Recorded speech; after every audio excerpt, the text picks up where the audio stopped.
Everyone, आज के इस वीडियो में हम लोग देखने वाले हैं क्लास 9 ज्योग्राफी चैप्टर राशि का 3 है अपवाद स्वरूप। इस अध्याय में जितने भी क्वेश्चन है सारे क्वेश्चन का आंसर आप सभी को इस वीडियो में मिलने वाला है। सो आप सभी इस वीडियो को क्या कीजिएगा, लाइक करके चैनल को सब्सक्राइब कर लीजिएगा। चलिए स्टार्ट करते हैं और सारे क्वेश्चन को देखते हैं। तो आप लोग यहाँ पर देखिए, आप सभी का यहाँ पर अभ्यास प्रश्न शुरू होता है और आप सभी का फर्स्ट में वस्तुनिष्ठ प्रश्न है। क्वेश्चन नंबर 1 कहता है, लक्ष्मी सागर झील किस राज्य में स्थित है? मध्य प्रदेश, उत्तर प्रदेश, बिहार, झारखंड। तो इसका जो राइट आंसर होगा तो होगा ऑप्शन नंबर गो, बिहार में स्थित है। और बिहार के किस जिले में तो बताइएगा दरभंगा जिले में, है ना। बिहार के दरभंगा जिले में है लक्ष्मी सागर झील। क्वेश्चन नंबर 2 है, निम्न में कौन लवणीय झील है? तो लवणीय झील जो होता है वह सांभर है ना। ऑप्शन नंबर गो राइट हो जाएगा। आगे है क्वेश्चन नंबर 3, गंगा नदी पर गांधी सेतु किस शहर के निकट अवस्थित है? तो गंगा नदी पर जो यहाँ पर सेतु है यह पटना शहर के निकट है स्थित है ना। क्वेश्चन नंबर 5 कहता है, कौन सी नदी भ्रंश घाटी से होकर बहती है? तो कहिएगा तापी।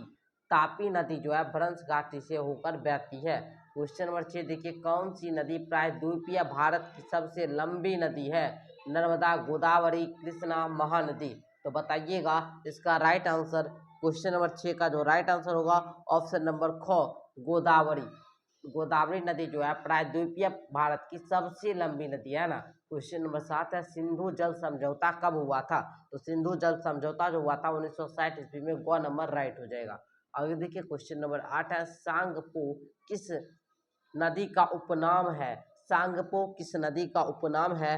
तो क्वेश्चन नंबर 8 का जो राइट आंसर होगा ब्रह्मपुत्र। ब्रह्मपुत्र नदी का ही उपनाम हम लोग सांगपो कहते हैं। क्वेश्चन नंबर 9 देखिए, इनमें से गर्म जल का जल प्रताप कौन है? तो बताइएगा इनमें से जो यहाँ पर जल प्रताप का जो गर्म जल है ना तो उसका होगा यहाँ पर ब्रह्मकुंड। ब्रह्मकुंड जो है सबसे गर्म जल प्रताप है ना, जल प्रताप है। और ये जो पाया जाता है वो राजगीर में है, राजगीर में है। और कहाँ राजगीर कहाँ किसके अंतर्गत आता है? बिहार राज्य में, है ना, बिहार राज्य। अच्छे से समझ गए होंगे। क्वेश्चन नंबर 10 देखिए, कहता है कोसी नदी का उद्गम स्थल है। उद्गम स्थल कोसी नदी का आएगा तो बताइएगा गोसाई धाम, गंगोत्री। आप लोग जानते होंगे गंगा का। आगे देखिए कहता है लघु उत्तरीय प्रश्न। लघु उत्तरीय प्रश्न आ चुका है। प्रश्न 1 है, जल विभाजक का क्या कार्य है? एक उदाहरण दीजिए। चलिए हम लोग सारे क्वेश्चन का आंसर देखते हैं। तो देखिए यहाँ पर हम आप सभी के क्वेश्चन का उत्तर यहाँ पर लेकर आ चुके हैं। क्वेश्चन नंबर 1 का देखिए उत्तर में लिखेंगे, जब कोई ऊंचा क्षेत्र जैसे पर्वत या उच्च भूमि दो निकटवर्ती अपवाह श्रेणियों को एक दूसरे से अलग करती है तब ऐसी उच्च भूमि जल विभाजक कहलाती है। जैसे दिल्ली की उच्च भूमि सतलज बेसिन और गंगा बेसिन को अलग करने के कारण जल विभाजक का उदाहरण है। आप सभी इस प्रश्न का स्क्रीनशॉट ले सकते हैं उत्तर का, है ना। तो चलिए क्वेश्चन नंबर 2 को हम लोग देख लेते हैं। क्वेश्चन नंबर 2 है, भारत का में सबसे विशाल नदी द्रोणी कौन सी है ना। भारत में सबसे विशाल नदी द्रोणी कौन सी है? कहिएगा भारत की सबसे विशाल नदी द्रोणी गंगा है। इसकी लंबाई जो है 2525 किलोमीटर है। क्वेश्चन नंबर 3 देखिए, कहता है सिंधु एवं गंगा नदियां कहाँ से निकलती है? सिंधु नदी तिब्बत के निकट मानसरोवर झील से निकलती है, जबकि गंगा हिमालय की गंगोत्री नामक हिमानी से निकलती है। ये दोनों देखिए, सिंधु का उद्गम स्थल कौन सा हुआ? मानसरोवर झील, और गंगा का गंगोत्री नामक हिमानी, है ना। आगे देखिए क्वेश्चन नंबर 4 कहता है, गंगा की दो प्रारंभिक धाराओं के नाम लिखिए, ये कहाँ पर एक दूसरे से मिलकर गंगा नदी का निर्माण करती है? कहिएगा उत्तर में आप लोग लिख लीजिएगा, गंगा की दो प्रमुख धाराएं अलकनंदा और भागीरथी है। ये देवप्रयाग नामक स्थान पर मिलकर गंगा नदी का निर्माण करती है ना। क्वेश्चन नंबर 5 को देखिए, कहता है यहाँ पर लक्ष्मी धारा होने के बावजूद तिब्बत के क्षेत्रों में ब्रह्मपुत्र में कम गाद सिल्ट क्यों है? तो लिखेंगे तिब्बत में ब्रह्मपुत्र नदी का मार्ग काफी लंबा है, परंतु इस मार्ग में इसे वर्षा अथवा अन्य साधनों से कम जल प्राप्त होता है। कम जल के कारण इसकी अपरदन शक्ति कम होती है, इसी कारण इसमें गाद की मात्रा कम होती है ना। इस प्रकार लिख लीजिएगा। क्वेश्चन नंबर 6 को यहाँ पर हम लोग देखते हैं। क्वेश्चन नंबर 6 क्या क्या कहता है कि कौन सी दो प्रायद्वीपीय नदियां धासान घाटी से होकर बहती है, समुद्र में प्रवेश करने से पहले वे किस प्रकार की आकृतियों का निर्माण करती है। लिखेंगे नर्मदा एवं तापी दो प्रायद्वीपीय में प्रवेश करने से पहले ज्वार नदमुख है ना का निर्माण करती है। क्वेश्चन नंबर आगे देखिए, कहता है दीर्घ उत्तरीय प्रश्न आप सभी का आ चुका है, जिसका आंसर दीर्घ में देना है ना। कहता है प्रश्न 1, हिमालय तथा प्रायद्वीपीय भारत की नदियों की प्रमुख विशेषताओं का वर्णन करें। लिख लेंगे भारत की नदियों के दो वर्ग हैं, हिमालय की नदियां तथा प्रायद्वीपीय नदियां।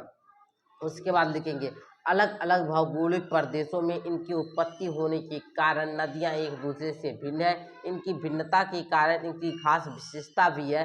जैसे आप सभी 1 नंबर विशेषता में लिखेंगे, हिमालय की अधिकांश नदियां 12मासी अथवा अस्थायी हैं। इन्हें वर्षा के जल के अतिरिक्त की चोटियों पर जमे हिम के पिघलने से सालों भर जल पूर्ति होती रहती है।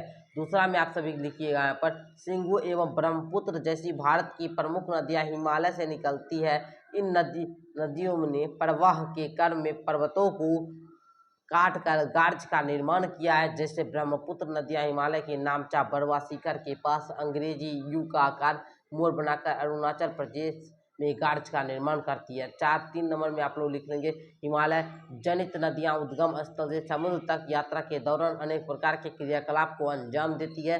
4 नंबर 5 नंबर इसी प्रकार आप सभी प्रायद्वीपीय नदियां की विशेषता में लिखेंगे। आपको इसका ले लीजिए पहले 4-5 का स्क्रीनशॉट। उसके बाद देखिए प्रायद्वीपीय में लिखेंगे, यहाँ की अधिकांश नदियां मौसमी हैं, जिनका स्रोत मुख्यतः वर्षा का जल है। ग्रीष्म काल में जब वर्षा नहीं होती है तो नदियां सिकुड़ कर पतली हो जाती है और छोटी धाराओं बहने लगती है ना। इस प्रकार आप सभी सारा विशेषता लिखिएगा। उसके बाद लिखिएगा नर्मदा तथा तापी नदियां अरब सागर में गिरती है, पठारी भाव से ही निकलती है। सागर में गिरने से पहले ज्वारन दमुख का निर्माण करती है। कृष्णा, कावेरी, महानदी, गोदावरी पश्चिमी घाटी से निकलकर पूर्व से बंगाल की खाड़ी में गिरती है और अपने मुहाने पर डेल्टा का निर्माण करती है। इस प्रकार लिखिएगा। क्वेश्चन नंबर 2 है, प्रायद्वीपीय पठार के पूर्व एवं पश्चिम की ओर प्रभावित होने वाली नदियों की तुलना करें। लिखेंगे उत्तर में प्रायद्वीपीय पठार से निकलने वाली नदियां अनुगामी या अनुवर्ती नदी प्रणाली कहलाती है। यहाँ पूर्व में बहने वाली मुख्य नदियां महानदी, गोदावरी, कृष्णा, कावेरी तथा पश्चिम की ओर बहने वाली नदियां में नर्मदा, ताप्ती हैं। दोनों की तुलना इस प्रकार आप भी कर सकते हैं। लिख लेंगे, पूर्व की ओर बहने वाली नदियां बंगाल की खाड़ी में गिरती है। गोदावरी को दक्षिण की गंगा भी कहा जाता है। मुहाने के निकट इन नदियों की गति जो होती है बहुत मंद हो जाती है। ये नदियां अपने मुहाने पर डेल्टा है ना, डेल्टा बनाती है। आप सभी इस प्रकार लिख लीजिएगा। और आगे यहाँ पर आप सभी का है विशेषता, तो आप लोग इसे भी देख लीजिए। कहता है कुछ नदियों शिवनाथ, हंसदेव, मूंद, जोंक, तेल, दूध, गंगा, पंचगंगा, तुंगभद्रा, कोयना, घाटप्रभा, मालप्रभा, वैतरणी एवं स्वर्ण रेखा पश्चिम की ओर बहने वाली नदियां हैं। ये नदियां अरब सागर में गिरती है। सारा आप सभी को पता होगा, हमने पहले भी बता दिया। तो आप सभी इसको अच्छे से लिख लीजिएगा, नोट कर लीजिएगा। क्वेश्चन नंबर 3 को देखिए, कहता है भारत की अर्थव्यवस्था में नदियों के महत्व पर प्रकाश डाले। तो इसका जो राइट आंसर होगा वो बहुत आप लोग का बहुत सिंपल में हम दिए हैं। होता तो बहुत बड़ा, बट हम आप सभी को सिंपल में दिए हैं। लिख लीजिएगा। यहाँ पर महत्वपूर्ण सहयोग रहा है कि इस नदियों के प्रभाव में कृषि भूमि का 40% भूभाग जलोढ़ मिट्टी से ढका हुआ है, जो नदी घाटी, डेल्टा तथा तटीय मैदानों के भागों में फैले हुए हैं, है ना। गंगा, सिंधु, ब्रह्मपुत्र के डेल्टा एवं मैदानी भागों में जलोढ़ प्रचुरता है, जो अत्यंत ही उपजाऊ है। आगे देखिए लिखेंगे, यह यातायात के साधन भी रही है। आज के ब्रह्मपुत्र, गंगा और यमुना के दूर ही स्टीमरें चलती है। ये जल विद्युत उत्पन्न कर रही है।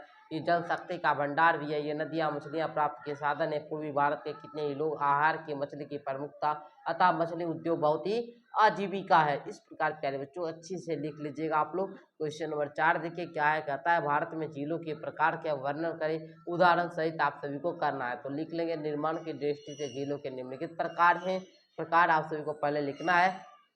लिखेंगे धनसान घाटी झील। उसके बाद दूसरा क्या होता है, गोकुड़ झील, आप सभी को पता होगा।